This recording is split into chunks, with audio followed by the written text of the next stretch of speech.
do now. So,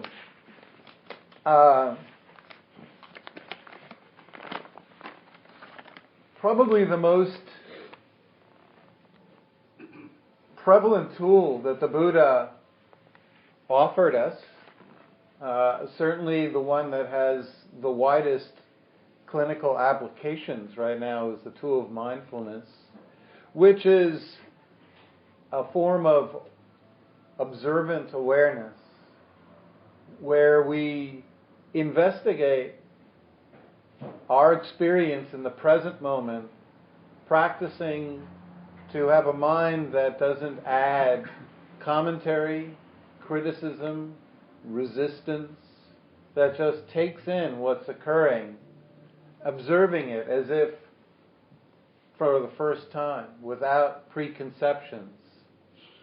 And the Buddha listed this practice in a sutta called the Satipatthana, which many Buddhists consider to be the most important single teaching of all the thousands of teachings that the Buddha gave. The Satipatthana is, in essence, a teaching where the Buddha outlines how mindfulness is practiced. And he says that it's the single tool that can lead to awakening, but then he said that about a lot of tools. But he was a salesman of his tools. But it is a really elegant, self-contained practice that you could devote your entire spiritual life around, and it would be endlessly interesting, and there would be no limit to both the peace and insight that it would provide you. The sutta itself basically outlines the 4 areas that we practice mindfulness in: observing with fresh eyes that don't prejudge, that don't criticize, that take in experience without a tendency to file away as good or bad, or whatever categories we generally tend to take in experience. Very often we view our lives in terms of self. What does this mean to me? And certainly the Satipatthana discourages that, to say the least. So the 4 foundations, the 4 areas that we practice mindfulness within are: the first is the body. And that's important because most of our lives we live up in our thoughts, and we are constantly taking in the world, and we are adding these commentaries, and we rely on our narratives and these ideas, these plans, these schemes, these views and opinions to make sense of experience. And so we tend to file away each day in terms of views and opinions we've already developed in time. So we run into somebody we know and we tend to go, oh, there's so-and-so, what a pain in the neck. Or, oh, this is one of my friends, how wonderful. So the encouragement is to first experience life always going into the body and see what is arising in the body, noting the arising and passing of sensations. And so the Buddha is flipping our normal way of perceiving life away from being attached to our thoughts and instead perceiving each moment in terms of what am I experiencing down here. The second foundation of mindfulness is feelings. And feelings also largely play out in the body, but they're different. Body sensation is something that doesn't really change as quickly as feelings do. When you have a pain in your back, that's a body sensation. But if you run into somebody you don't particularly like, or you get some bad news, and then the stomach gets tight, the chest feels hollow, the shoulders engage, that's a feeling. It's a reaction to something that's happening in the present. So the difference between feelings and body sensation is that the body has its own postures, its own sensations that aren't really as reactive to what's going on around us. But when we make contact with things in the world, then we have feelings. Or if we make contact with images in the mind, a memory can come up of something we're ashamed about. We can go, yeah, did I do that? Or we could get angry, remembering something awful that someone said to us. So those are feelings, noting how we react physically and sometimes mentally to the events of our lives. The third quality is examining just the quality of the mind or consciousness itself. Does my mind feel anxious? Does my mind feel tired, sluggish? Does my mind feel very spacious, or does it feel very contracted?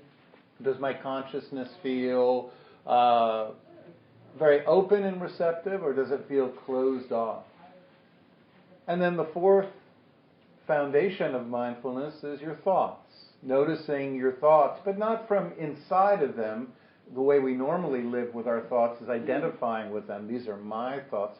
But simply standing aside and observing what kind of thoughts are going on, and are they skillful?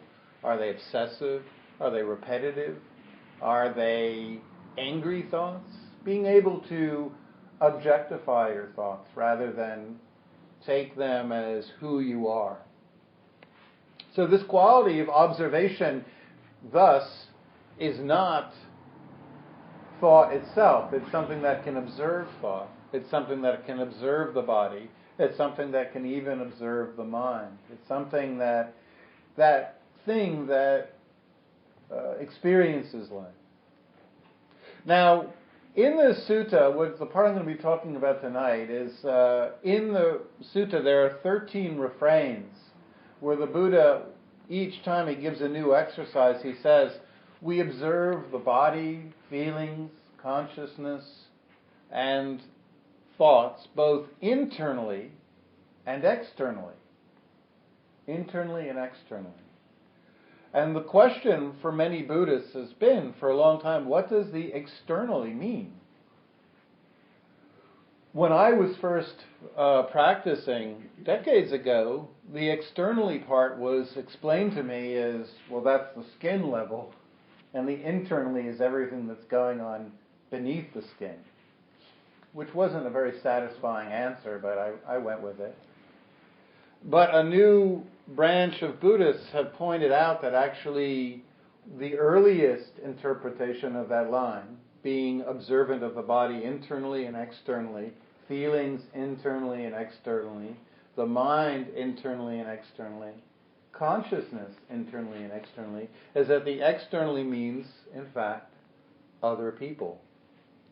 We're asked to not only be mindful of our experience, but once we do that, to actually use this tool to bring mindfulness into our day-to-day interactions with others, and to observe their bodies as they move, their feelings, their mind states, and their thoughts.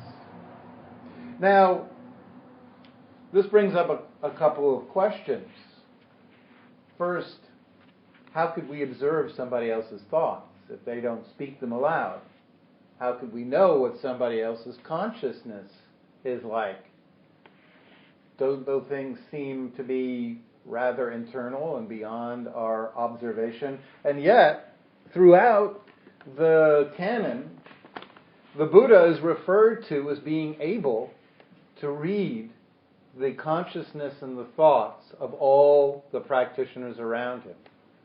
It was said that through intense awareness, using his sight, his hearing, his ability to discern, and another sense that he had, they said, in some of the suttas, including the Adipateya, and another sutta, Majjhima Nikaya 109, talks about the Buddha reading everybody's mind around him.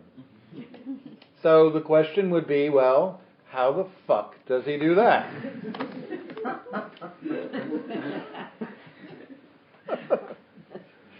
And this is where modern science comes to our rescue.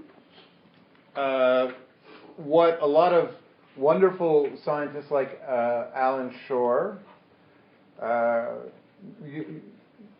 neuroscientist at UCLA in California, has done a lot of research on the brain's right hemisphere, which is the part of the brain that's largely unconscious, and he's shown through a number of really dense tomes, each about 400 or 500 pages long and really difficult to read, trust me. But what the basic thesis of all his clinical studies is that from a very early age, we are monitoring or reading other people's unconscious messages to us. Our right hemisphere is reading other people's unconscious. How do we do this? Is when a baby is, even after about 2 or 3 months of age, an infant is reading its mother's glances, the size of her pupils, her body language, and the infant is not listening to the words. The left hemisphere is doing that, but the right hemisphere is reading all the unconscious body language that a mother would send to an infant as a way to determine and figure out if the mother or the caretaker around the infant is being loving and attentive and attuned, or whether the mother is upset or about to pull away. And throughout the course of the first 2 years of life, while there's no language or very little language, the right hemisphere of the brain is developing very rapidly tools to allow us to read other people and to achieve something that neuroscientists now call mentalizing, the ability to infer another person's mind state. The ability to know when we're in contact with someone if they're upset, even though they don't want to show it, if they're angry, if they're frightened. The ability to, from the way they involuntarily move their eyes, facial tics, micro expressions, tones of voice, body language, body movement, gestures, we are unconsciously, actually all the time, evaluating other people, looking at them and matching them up against our previous experience. So, for example, when an infant sees the mother smiling and the pupils remain fixed and the body language is soft, the baby knows that the mother is attentive and going to stay present, and it relaxes. But it can also begin to read the very subtle signs that the mother is losing patience and about to pull away. So we do this from a very young age, and we continue doing this throughout our life. It's interesting that the Buddha was said to have had an uncanny ability to do this, to the point where in many of the suttas, he will say, I'll answer your question, and the only problem is nobody's asked any question. He's just inferring it from looking at the people around him and reading what their question might be. In the Pali Canon also, it's very interesting, they don't really give a lot of descriptions often of the people that ask the questions, but they do give a lot of descriptions of the way they move, arrive, and greet the Buddha. It would seem to be not that interesting, but actually a lot of the commentaries that were from the Buddha's time on the teachings made a lot of import about when somebody would sit in the Buddha's left or right, whether they would bow or not, whether they would smile at him or not. And apparently this was used by the monks of the time to discern whether somebody was open to the Buddha's teachings or was hostile. Just the way that these little descriptions of body language were used in the Abhidhamma, the commentaries, to describe a great deal about the mind states of the people around us. So there's a lot of, I think,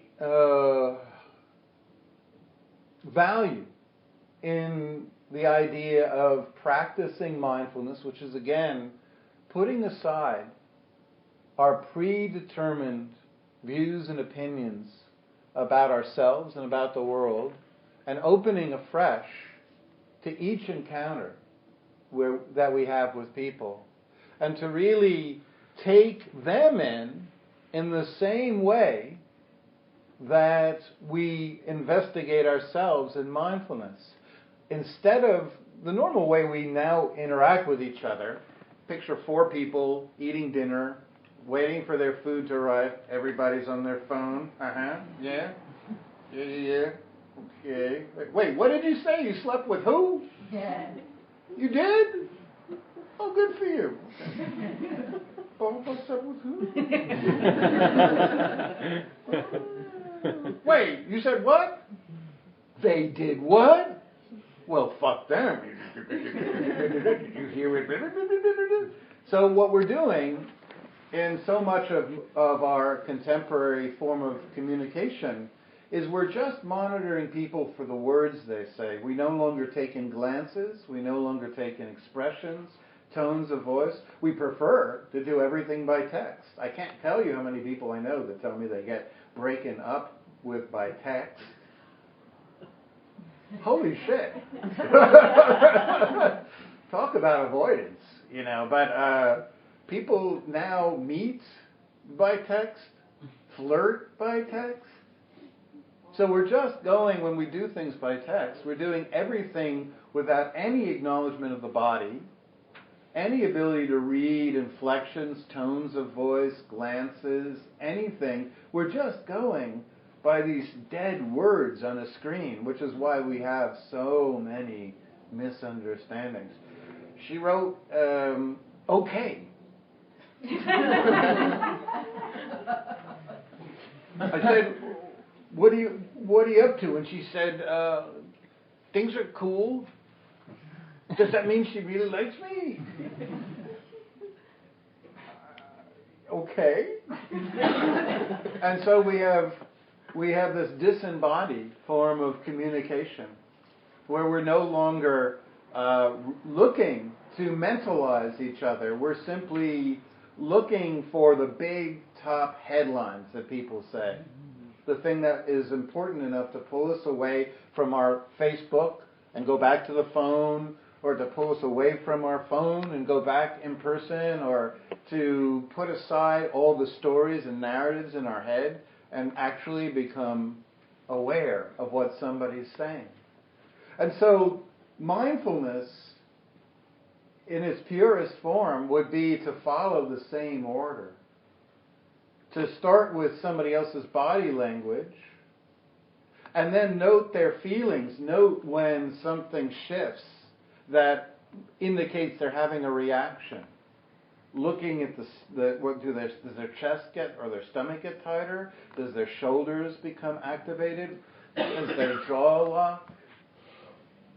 And then an ability to infer from tone of voice and the use of eyes what the state of consciousness is. And then when we listen to finally their thoughts via the words they say, rather than immediately getting caught up in the content and identifying and arguing the points of view and the ideas contained, can we actually allow their words and their thoughts to be investigated from a distance and just looking for patterns?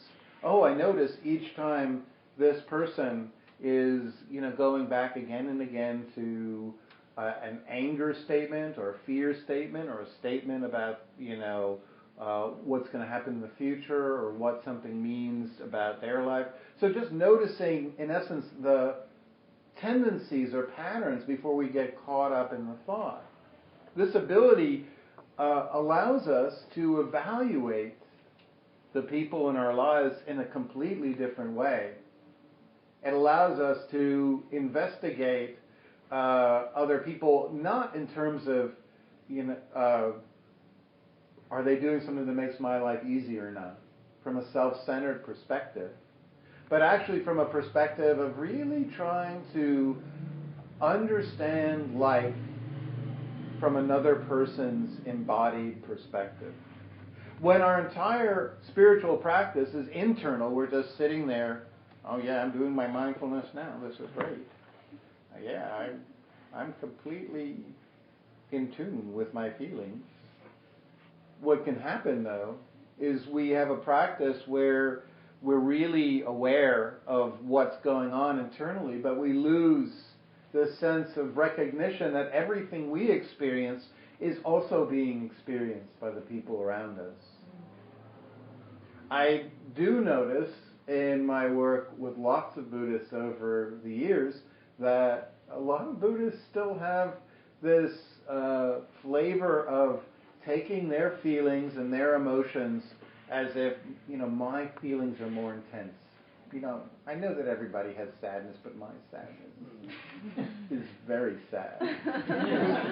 Very, very, very difficult and sad. My depression. Now, yeah, I know other people have depression, but believe me, my darkness is a hue of darkness that's several shades darker than any darkness you know. And until we bring this practice external, until we really open to people, not just on the what are they saying level of what are their words, but taking in the body, taking in the feelings, taking in the tone of voice, taking in what is being expressed, the emotions. What are the emotions being said? Don't get so caught up in the words, but is this person just saying they're frightened? Is this person saying they're angry? What are they trying emotionally to convey? So I find that this kind of mindfulness is the most suitable to day-to-day life. Mindfulness internally is very suitable to when we're at home or when we have time to practice. But so much of our lives is in contact with other people, in dialogue, interaction. And this is an opportunity to bring our spiritual practice. In fact, it's an invitation to bring our spiritual practice into these interactions rather than to view, I was meditating here and then you came in and now I'm screwed. No. The interaction can be an opportunity to continue and practice mindfulness. So I'd like to give a couple of points in closing that will outline some of the practices that allow for mindful dialogue, mindful interaction to occur. The first is that when we practice mindfulness in interaction with another person, the first key is to put aside our preconceptions of the other person. Whatever we've prejudged them to be, know-it-all, smart, sensuous, loving, however we filed them away, whatever little tag we have, and we all do this. We all perceive the people around us, and we all bring in a history. As an invitation to put that aside and open in each dialogue, each interaction, as if we've never met this person before, but that each human being knows something that we don't know and has experienced things that we've never experienced and has ways of expressing and holding their emotions that are fascinating. And to really, just as my teacher, Ton Jeff, used to say, when you're investigating the body, investigate the body like you're a Martian that's landed in a human form and you've never felt what it's like to be a human being before, and really investigate each sensation from completely afresh. When we do mindfulness relationally with other people, pretend that we've never even had a dialogue with a human being before. Holy shit! It's a talking gorilla. It's an animal that can talk. Holy shit! And it moves, and it can pay attention, and it can be present. Or like we're Martian, and these are human beings, right? And we've never seen a human being before. And what the hell are they? and bring that, bring some kind of freshness. In this, it's referred to in the Satipatthana as sampujana, which means bare attention, no preconceptions, no ideas, really opening up to what is really being expressed, starting noticing their body language, their tone of voice, without, I know what's going on here. Just investigate. This requires also the practice of sati, which means remembering again and again and again and again and again to stay with the person. And this brings up the second practice, which is a real conviction to stay present. When we're in dialogue, there's so much of the mind that wants to prepare what the fuck we're going to say next. Oh yeah, they're talking about something that I'm a real expert in. You don't know shit. Wait until I give my point of view. Or B, who the fuck could care about this shit? I've got to steer this towards something I know something about. Or, holy shit, I'm not saying anything. I better say something soon. To put aside this planning, this preparing, this dropping away from the interaction, and trusting in emergence, trusting in spontaneity, trusting that when our time comes that we'll be able to speak, that we don't need to abandon what's being said to go into this inner, preparatory landscape. Also to let go of the need to steer the conversation in any direction. It's like if you've ever done walking meditation, which is a wonderful practice, done largely on retreats, where people will just walk back and forth, about 10 feet to 15 feet. And the point of walking meditation is not to fucking get anywhere, because believe me, you're going to the same fucking place over and over again. You're like, oops, I'm at the end of the rug. Well, that's fucking swell. I'm going to head back to there I am. There I am. So what you do is you slow down and you don't care about the destination. You just take in each experience that's happening in the present. And likewise, mindfulness in relation to other beings requires letting go of trying to accomplish something in a conversation, trying to get somewhere, and instead experience the flow of the interaction itself. To be trusting that just the ability to communicate not just with words but with glances and reading other people's body language and their tone of voice is rewarding. The third quality, along with dropping preconceptions and constantly staying present without going into planning or guiding the conversation, is knowing how to diffuse reactivity. Very often in life, something is said or something triggers us, where we feel the need to defend, feel the need to stand up for ourselves, to explain, justify. And very often in meaningful conversations, people will say things that are difficult to hear at times. And there will be this desire to immediately, that's not what I said. That's not what I meant. What are you saying? What? How? You saying that about me? But... And when we do that, what we immediately do is close down the interaction, close down the exchange, and we immediately lose all mindfulness. We're back in self, back in protecting our reputations, our agendas, our preconceptions, our stories about what life is and our life and all that stuff. And it's a wonderful experience, even though it's really difficult, to be present and sit with somebody saying something that's difficult, and then at the end just saying, okay, I'll take that in. It was, for me, the single most difficult thing in Buddhist teacher training I've ever done. Believe me. You sit there and you're surrounded by other, teachers, and they're saying, yeah, so today earlier on in the kitchen, you kind of, in the morning, you were kind of, prickly. Kind of a little irritating there.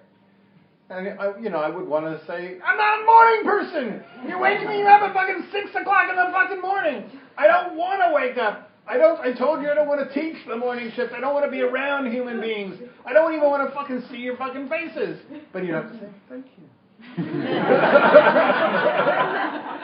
Thank you for that. Thank you. I'm an asshole in the morning.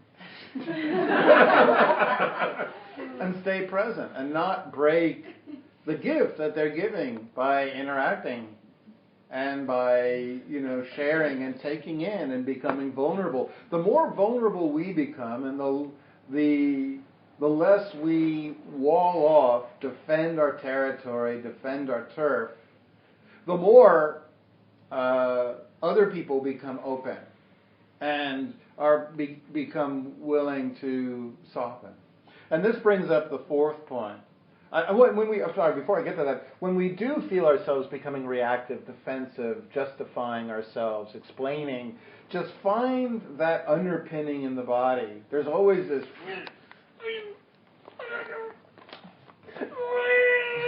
where it wants to get out. It's like this energy. How dare you, you son of a bitch!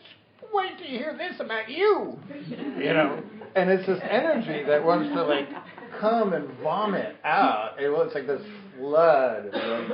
Oh yeah, you think that? Wait till you hear this.